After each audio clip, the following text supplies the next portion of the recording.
ramira abantu bawe Mana. Haleluya. Buri muntu wese uko akeneye kumuramira uba ari kumuramira mu izina rya Yesu. Bisenze nizeye none n'iteka ryose mu izina rya Yesu. Amen. Munambeho TV, isoko y'ubugingo.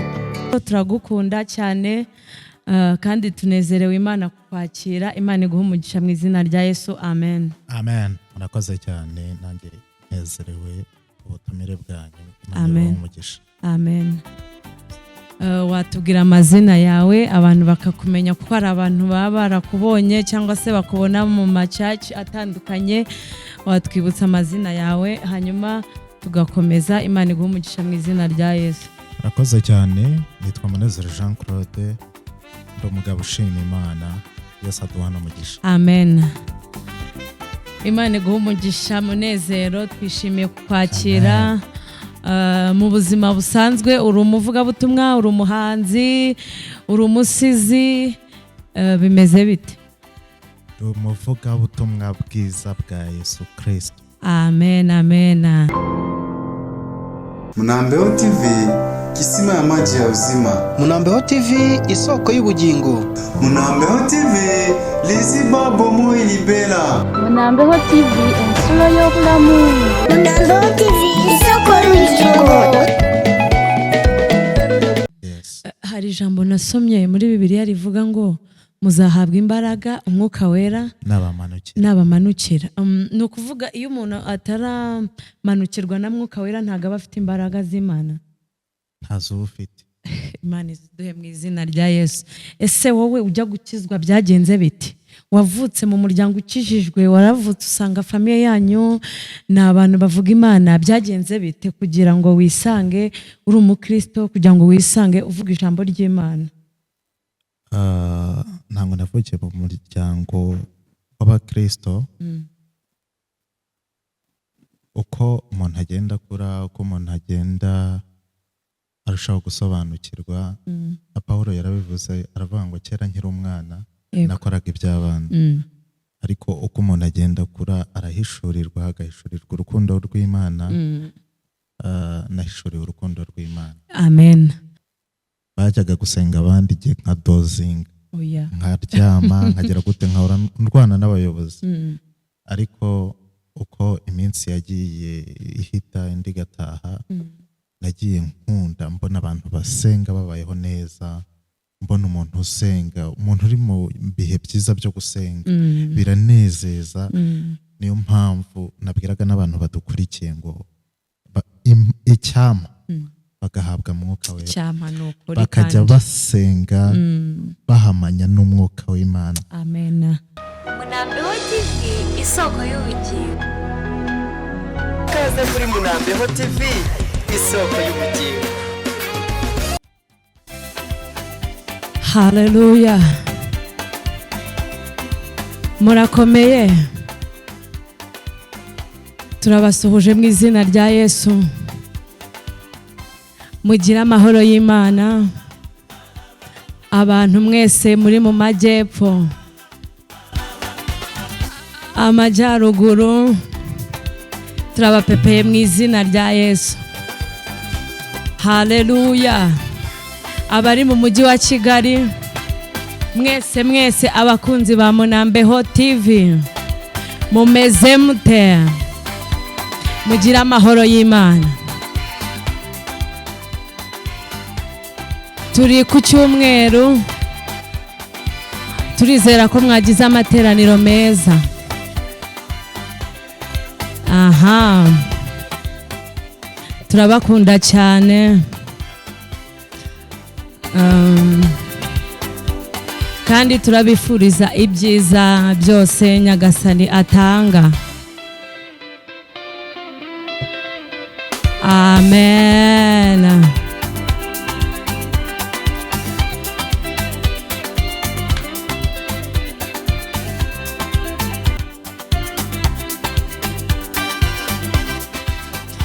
Sariyuti, mugira amahoro y'Imana. Umugisha w'Imana nubane namwe mu izina rya Yesu. Amen, amen. Murakoze cyane. amen. Turabishimiye rero kandi tunejejwe n'Imana mu mitima yacu uyu mugoroba. Tunejejwe n'Imana ko yadushoboje tukagera hano. Imana ibahereze umugisha mu izina rya Yesu. Turashaka rero kubanza gushimira abantu barerera mu kigo kiri ahaherereye Igikondo kuri Sevensa Paroti Academy. Ni ikigo cyiza, abarezi beza, abana bafite discipline. Muzana abana banyu tubarerere neza cyane. Aha, mutugane dukorera Igikondo. Murakoze cyane, amen. Yego, rero imbere ya kamera muri kuhabona umutumishi, ni umugabo w'Imana, asize amavuta y'Imana mu izina rya Yesu. Muri kumubona cyane. Tunejejwe n'Imana, mukozi w'Imana, kukwakira. Imana iguhe umugisha mu izina rya Yesu. Reka dusabe ku buhanga bw'ibyuma batuzamurire ako karirimbo mu gihe twitegura kwakira umukozi w'Imana. Amen.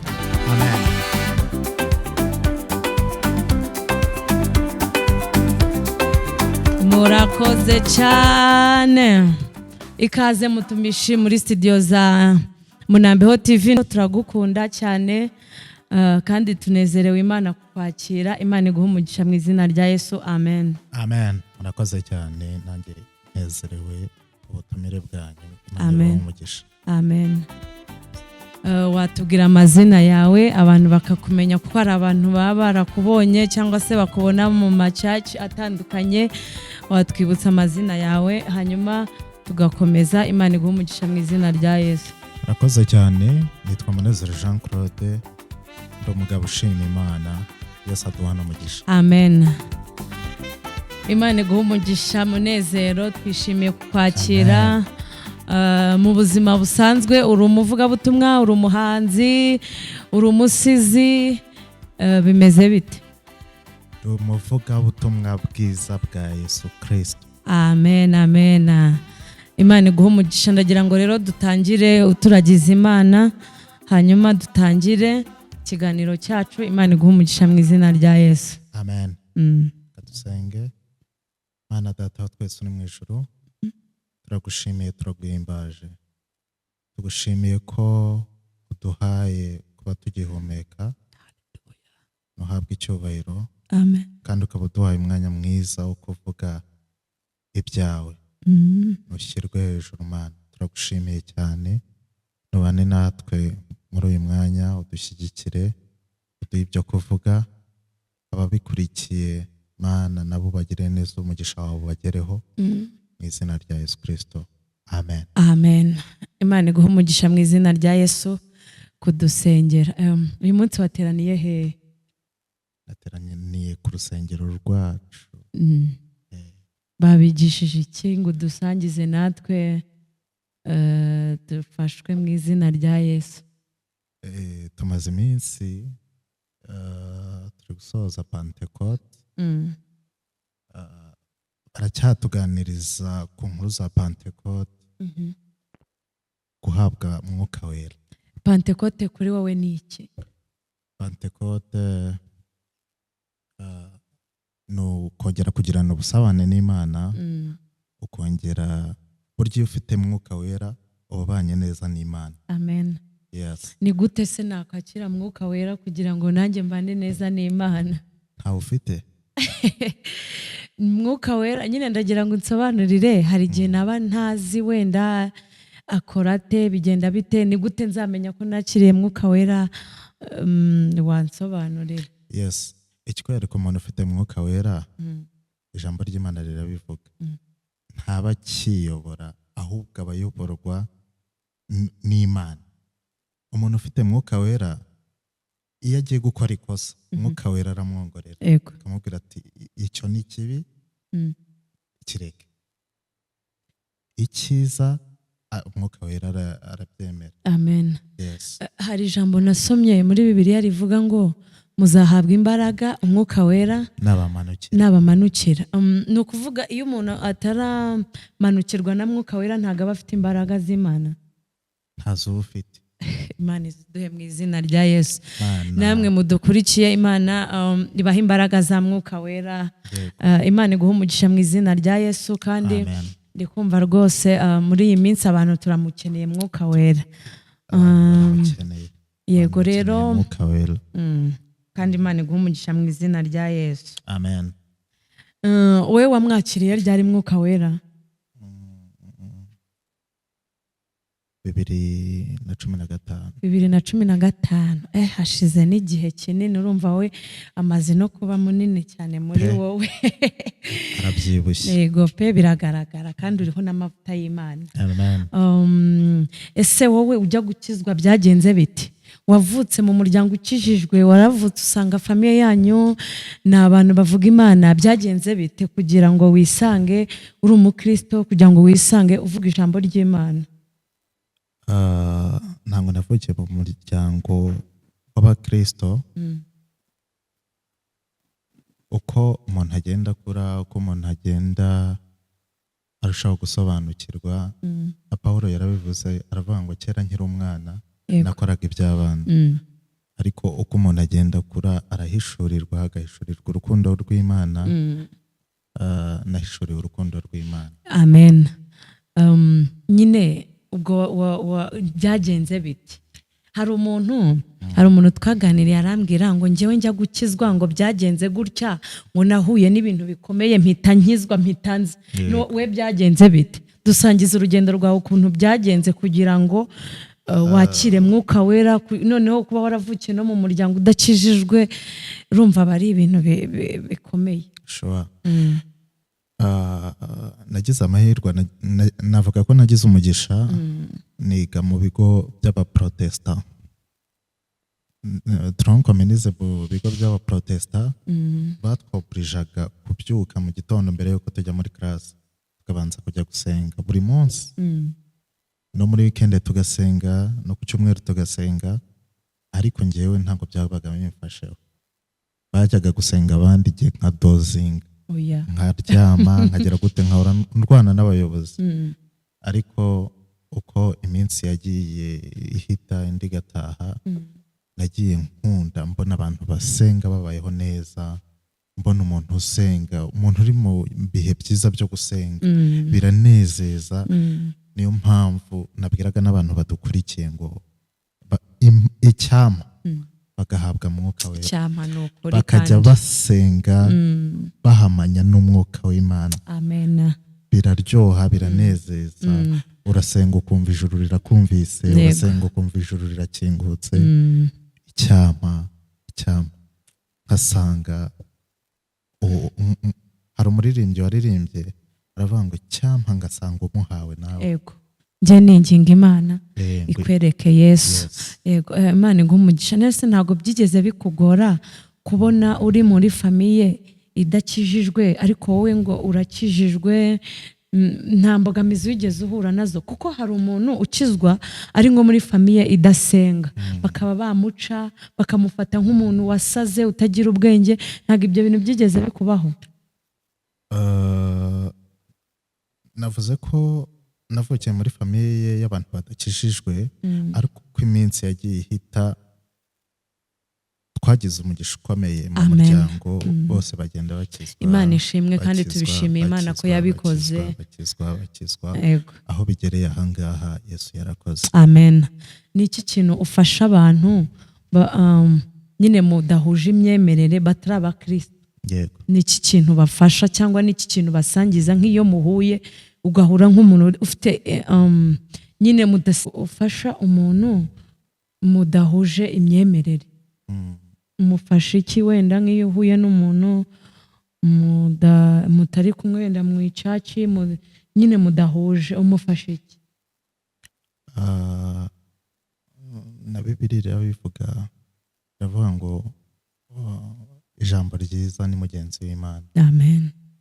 Mubwira ijambo ryiza, mubwira ko Yesu amukunda. Amen. Yes.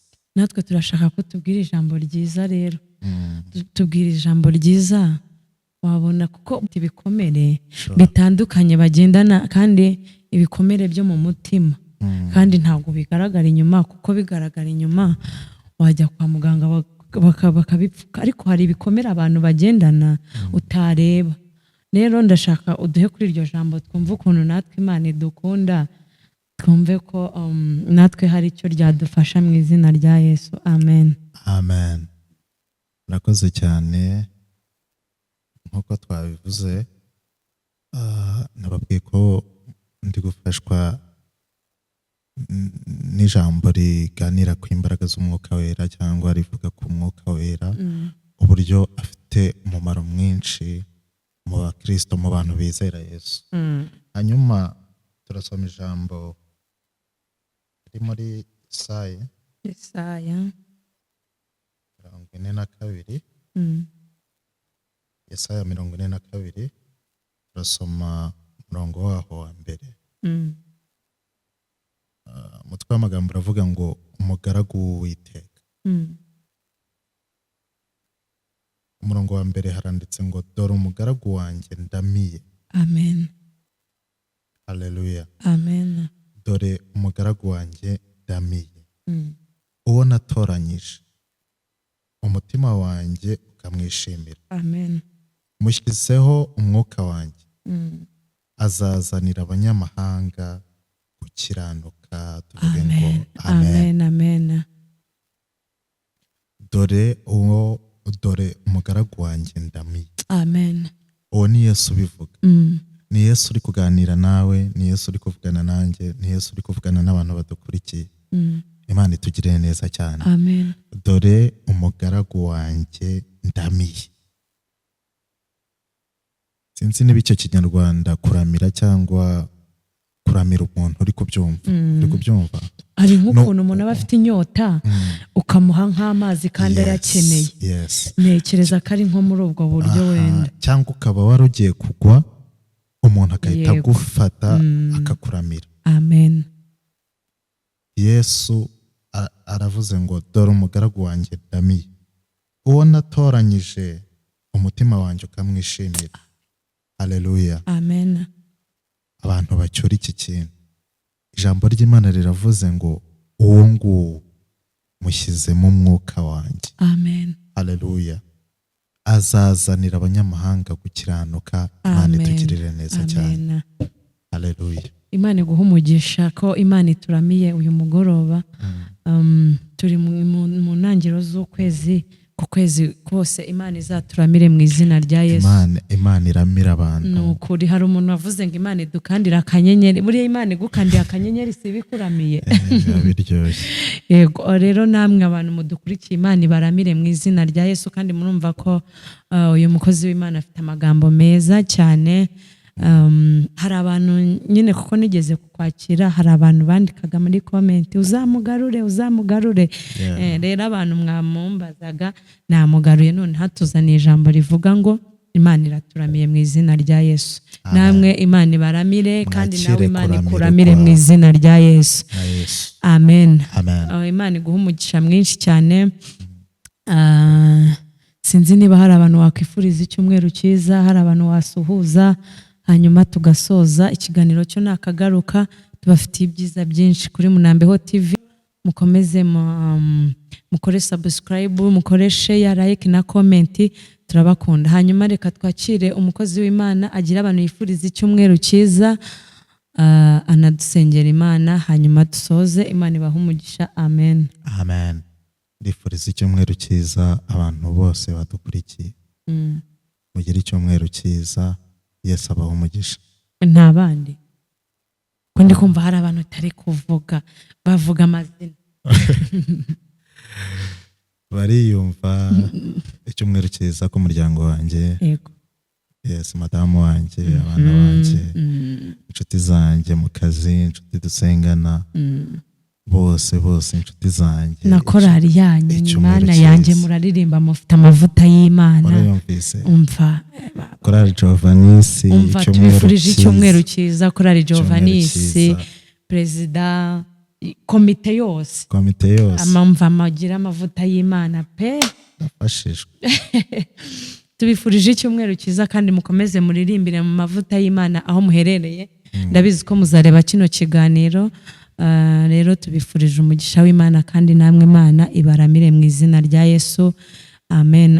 Hanyuma reka twakire udusengera Imana dusoze, tuzagaruka kandi nawe uzagaruke vuba kuko uragenda ugatinda abantu bakagukumbura. Yego, Imana iguha umugisha rero, wakoze kubana natwe. Amen. Amen. Reka dusenge dusoze. Mana turagushimiye cyane kubanye natwe ukatugirira neza.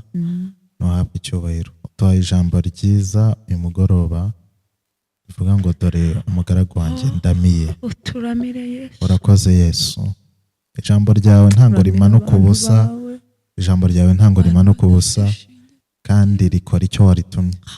Ndasenze ngo rikora icyo waritumye ku muntu wese uzaryumva. Mu izina rya Yesu uramira abantu bawe. Mana, abantu bararushye, abantu bafite ibibazo byinshi. Ariko uramira abantu bawe bahishurirwa urukundo rwawe.